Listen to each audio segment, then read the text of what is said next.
இன்றே டவுன்லோட் செய்து உங்கள் ஃபேவரட் ஷோக்களை என்ஜாய் பண்ணுங்க. எங்க பாரதி எங்க இருக்காங்க? நானும் அவங்களுக்காக தான் வெயிட் பண்ணிட்டு இருக்கேன். என்னங்க சொல்றீங்க? பாரதி கோயிலுக்கு வந்து சேரலையா?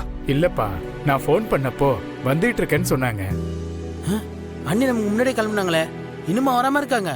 அதான்டா எனக்கும் புரியல.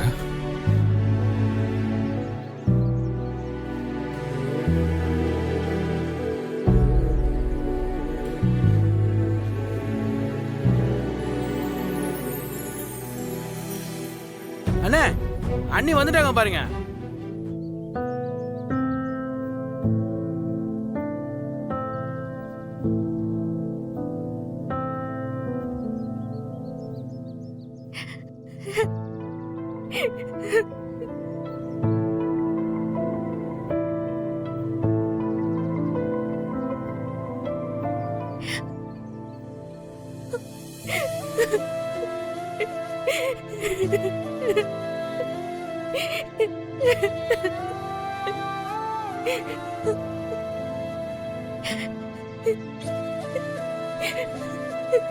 பாரதி, பாரதி என்னாச்சு? ஏன் அழறீங்க? ஆதி, எனக்கு ரொம்ப பயமா இருக்கு. எனக்கு ரொம்ப ரொம்ப பயமா இருக்கு ஆதி. பாரதி, முதல்ல அழறத நிறுத்துங்க. என்ன ஆச்சுன்னு சொல்லுங்க. நீங்க நல்லா இருக்கணும் தான் இந்த சுமங்கலி பூஜை பண்ண எல்லா ஏற்பாடும் பண்ண. ஆனா இப்போ என் கழுத்துல இருந்த தாலி பறி போயிடுச்சு ஆதி. உங்களுக்கு ஏதாச்சும் ஆயிடுமோன்னு எனக்கு ரொம்ப பயமா இருக்கு. எனக்கு இப்ப என்ன பண்றதுனே தெரியல. பாரதி, முதல்ல அழுகிறத நிறுத்துங்க. கவலைப்படாதீங்க, எனக்கு எதுவும் ஆகாது.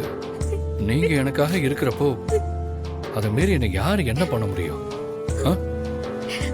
பாரதி, அழாதீங்க பாரதி.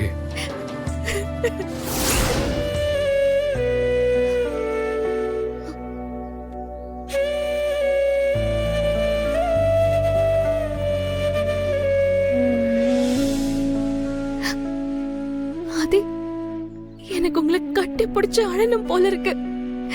ஆனா விதி, நீங்க என் பக்கத்துல இருந்தும் உங்களை என்கிட்ட இருந்து பிரிச்சு வச்சிருக்க. நீங்க தெய்வ சாட்சியா என் கழுத்துல கட்டின தாலி இப்ப என் கழுத்துல இல்ல. இதனால உங்களுக்கு ஏதாவது ஆயிடுமோன்னு நான் ஒவ்வொரு நிமிஷமும் பயந்து பயந்து செத்துட்டு இருக்கேன்.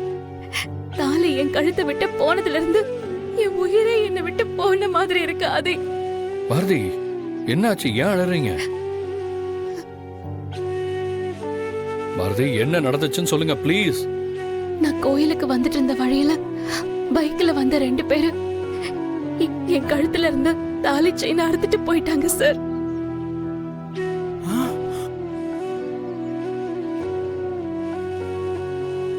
என்ன சொல்றீங்க பாரதி? உடனே எனக்கு போன் பண்ண வேண்டியதானே? எனக்கு அப்ப இருந்த டென்ஷன்ல என்ன பண்றது ஏது பண்றதுன்னு ஒண்ணுமே புரியல சார். அதனாலதான் நேரா போலீஸ் ஸ்டேஷனுக்கு போனேன். நடந்த விஷயம் எல்லாத்தையுமே சொன்னேன். அவங்களும் என் தாலி செயின் கிடைக்குமான்னு உறுதியா சொல்ல மாட்டேங்கிறாங்க சார்.